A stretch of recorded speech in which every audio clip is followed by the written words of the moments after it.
وكفى والصلاة والسلام على عباده الذين اصطفى لا سيما على سيد الرسل وخاتم الأنبياء وعلى آله وصحبه ومن بهديه مهتدى. أما بعد فأعوذ بالله من الشيطان الرجيم. بسم الله الرحمن الرحيم. شهر رمضان الذي أنزل فيه القرآن هدى للناس وبينات من الهدى والفرقان فمن شهد منكم الشهر فليصم ومن كان مريضا أو على سفر فعدة من أيام أخر وعلى الذين يطيقونه فدية طعام مسكين فمن تطوع خيرا فهو خير له وأن تصوموا خير لكم إن كنتم تعلمون. وقال تعالى في مقام آخر: يا أيها الذين آمنوا كتب عليكم الصيام كما كتب على الذين من قبلكم لعلكم تتقون. صدق اللہ العظیم. عزیزان گرامی، میرے محترم بھائیوں اور دوستو،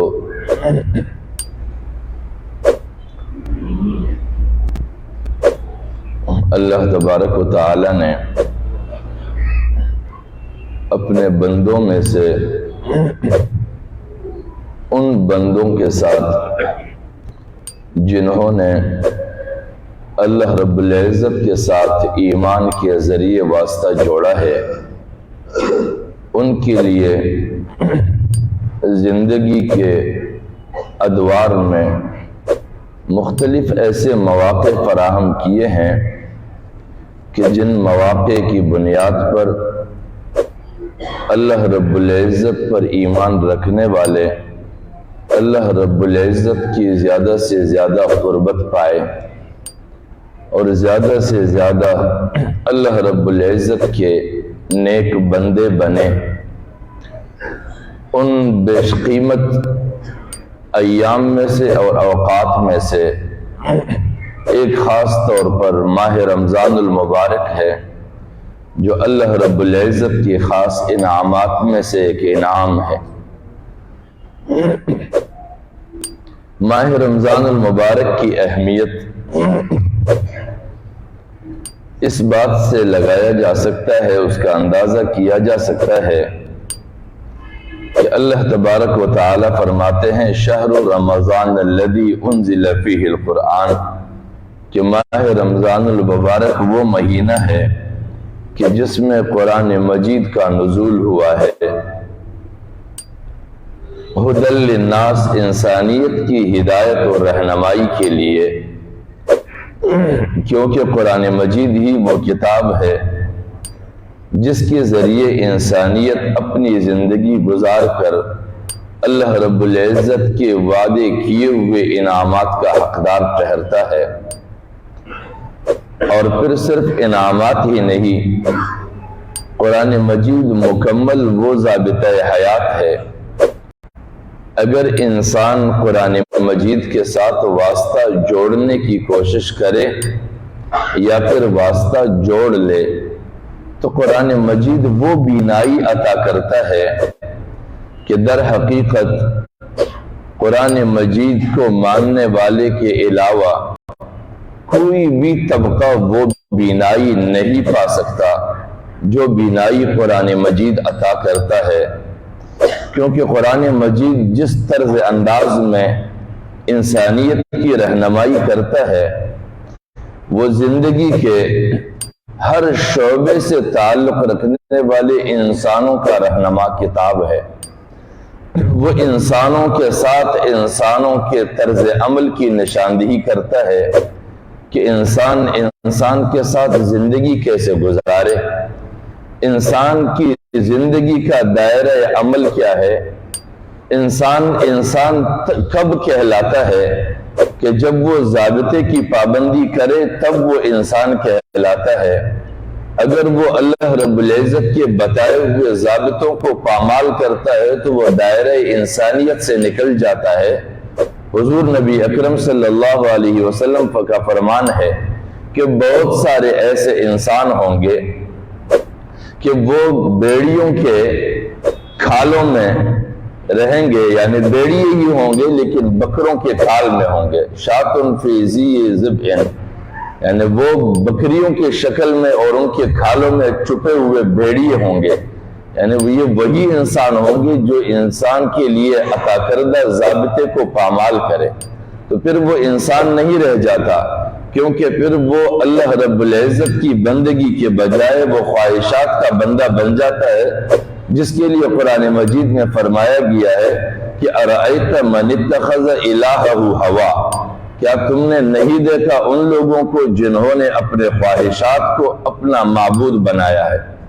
اور جب انسان اپنے لیے خواہشات کو معبود بناتا ہے تو پھر وہ انسان ضابطہ خداوندی کے پیروکار نہیں بلکہ وہ اپنے خواہشات کا پیروکار بن جاتا ہے اور وہ دائرہ انسانیت سے باہر چلا جاتا ہے.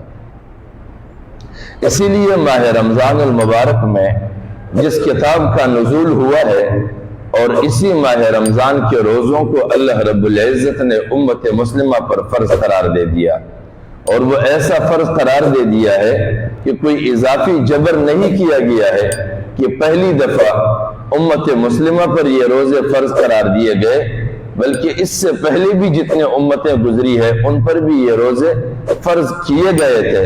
البتہ یہ الگ بات ہے کہ کسی پر سال بھر کے روزے فرض کیے گئے تھے، کسی پر ہر مہینے کے چند روزے فرض کیے گئے تھے، کسی پر کسی ہفتے کے اندر چند روزے فرض کیے گئے تھے. لیکن اس امت پر یہ احسان کیا گیا کہ اس پر صرف ایک سال کے اندر ایک مہینے کے روزے فرض کر دیے گئے، اور ان کے لیے تمام حلال چیزوں کی اجازت دے دی گئی جو گزشتہ اقوام نے مختلف مراحل میں اپنے آپ پر حرام کر دیے تھے، اور پھر اللہ رب العزت نے بھی آزمائش کی بنیاد پر ان کی حرام قرار دیے ہوئے چیزوں کو مستقل حرام قرار دے دیا. لہٰذا اس ماہ رمضان کی اہمیت کو دیکھنے کے لیے یہ دیکھنا ہوگا کہ قرآن کتنا اہم کتاب ہے. جب قرآن کی اہمیت کو ہم جانیں گے تو پھر ہم اس ماہ رمضان کی اہمیت کو بھی جانیں گے. اسی لیے اللہ رب العزت فرماتے ہیں یا ایھا الذین آمنوا، اے ایمان والو، کتب علیکم الصیام، تم پر ماہ رمضان کے روزے فرض کر دیے گئے ہیں، کما کتب علی الذین من قبلکم، یہ صرف تم پر نہیں، جیسا کہ تجھ سے قبل گزری ہوئی قوموں پر یہ فرض کر دیے گئے تھے ویسے ہی فرض کیے گئے. کما کتب علی الذین من قبلکم لعلکم تتقون، یہ روزے کیوں فرض کیے گئے ہیں؟ جب تم یہ روزے رکھو گے لعلکم تتقون، شاید کہ تم پرہیزگار بنو. اور یہ پرہیزگار بننے کے لیے اس طرز عمل کو رکھا گیا ہے. پہلی آیت میں جو روزے کے حوالے سے ہے اس میں لعلکم تتقون ہے، اور پھر اس کے بعد دوسری آیت میں ایام معدودات کے بعد وَأَن تَصُومُوا خَيْرٌ لَكُمْ إِن كُنتُمْ تَعْلَمُونَ، ماہ رمضان کی ان روزوں کو جب تم اہمیت دو گے اور ان روزوں کو رکھو گے اور تم ان کی اہمیت کو جانو گے تو خیر لکم، اسی میں تمہارے لیے خیر ہے، ان کنتم تعلمون، اگر تم علم رکھو اور جانو اس چیز کی اہمیت کو اور اس کی ضرورت کو. اور تیسری آیت میں شہر رمضان الذی انزل فیہ القرآن، کہ جب قرآن کے نزول کی اہمیت کے ساتھ ماہ رمضان کی اہمیت بتائی گئی تو آخر میں بتایا گیا لعلکم تشکرون، شاید کہ تم شکر گزار بن جاؤ یا تاکہ تم شکر گزار بن جاؤ. جب یہی روزہ ہمارے لیے پرہیزگاری کا ذریعہ بھی ہے، ہمارے لیے جاننے کے لیے اور خیر کا ذریعہ بھی ہے، ہمارے لیے شکر گزاری کا ذریعہ بھی ہے، تو اس کے بعد پھر اللہ رب العزت فرماتے ہیں کہ اس ماہ رمضان میں بندے میری قربت پاتے ہیں.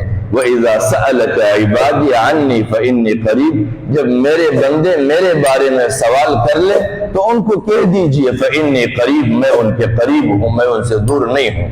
أُجِيبُ دَعْوَةَ الدَّاعِ إِذَا دَعَانِي، جب کوئی پکارنے والا پکارتا ہے تو میں اس کی پکار کو سنتا ہوں. اجیبو، میں جواب بھی دیتا ہوں، اس کو قبول بھی کرتا ہوں. تو اس کا مقصد یہ ہے کہ ماہ رمضان اللہ کی قربت پانے کا مہینہ ہے، لیکن ہمارے یہاں ماہ رمضان کو مال کی قربت کا مہینہ بنایا جاتا ہے. جب کسی سے کہا جائے کہ اتنا زیادہ ظلم کیوں ہو رہا ہے، اس مہینے میں ریٹ کیوں بڑھ جاتے ہیں؟ تو کہتے ہیں سیزن کا مہینہ ہے۔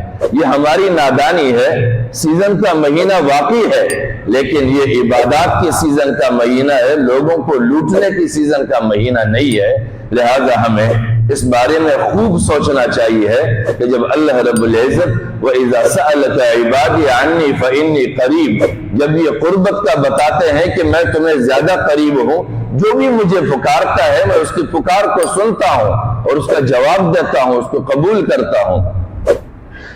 اجیب دعوت الداعی اذا دعانی فلیستجیبوا لی، تو پھر ان کو چاہیے ہے کہ وہ میرا کہنا مانے، ولیؤمنوا بی، اور مجھ پر یقین رکھے، اپنے آتوں پر اور اپنے خیالات پر وہ بھروسہ نہ رکھے بلکہ مجھ پر یقین رکھے، لعلہم یرشدون، شاید کہ وہ ہدایت پائے، وہ راہ پائے۔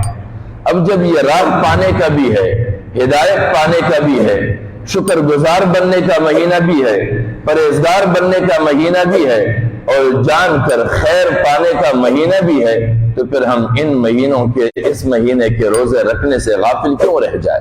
اور جب ہم اس مہینے بھی روزے رکھنے سے غافل رہ جائے تو پھر وہ عمل جس عمل سے گزار کر ہمیں واقعتاً یہ دکھایا جاتا ہے کہ تم پرہیزگاری کر سکتے ہو، کیونکہ طلوع فجر سے غروب آفتاب تک ہم ان چیزوں سے اپنے آپ کو روک دیتے ہیں جس کی بنیاد پر ہماری زندگی کا گزر بسر ہے، ہماری جسم کی توانائی کا انحصار اس پر ہے، ہم اسے چھوڑ سکتے ہیں، تو کیا ہم وہ چیزیں نہیں چھوڑ سکتے جس پر ہماری زندگی کی گزر بسر کا کوئی انحصار نہیں؟ اور وہ کیا ہے؟ وہ بغض ہے، وہ حسد ہے، وہ نفرت ہے، وہ عداوت ہے، وہ گالم گلوچ ہے، وہ جھگڑے ہیں، وہ ایک دوسرے سے ضد اور عناد ہے۔ ان چیزوں پر ہمارا کوئی گزر بسر نہیں ہے، ہماری کوئی انحصار نہیں ان چیزوں پر۔ تو جب ہم وہ چیزیں چھوڑ سکتے ہیں تو کیوں یہ نہیں چھوڑ سکتے؟ تو لازمی بات ہے اللہ رب العزت ایک عمل سے گزار کر ہمیں یہی باور کرانا چاہتا ہے کہ جن پر تمہاری زندگی اور روزمرہ کا انحصار ہے تم ان کو باقاعدہ چھوڑ سکتے ہو، تو یہ چیزیں کیوں نہیں چھوڑ سکتے جس پر کوئی انحصار ہماری زندگی کا نہیں ہے؟ یہ ہمیں عملی طور پر پریکٹس کرا کے یہی بتانا چاہتا ہے۔ لیکن جب پھر بھی ہم نہیں چھوڑنا چاہتے تو ہم جان بوجھ کر ان راہوں کو چنتے ہیں جو راہیں ہماری ہلاکت اور تباہی پر منحصر ہے۔ اللہ کریم ہمیں توفیق بخشے کہ ہم ماہ رمضان کے روزوں کی اہمیت کو جانیں اور ان کے ذریعے اپنے آپ کے صدار کی قیمت اور اہمیت کو سمجھ سکیں۔ وآخر دعوانا الحمدللہ رب العالمین۔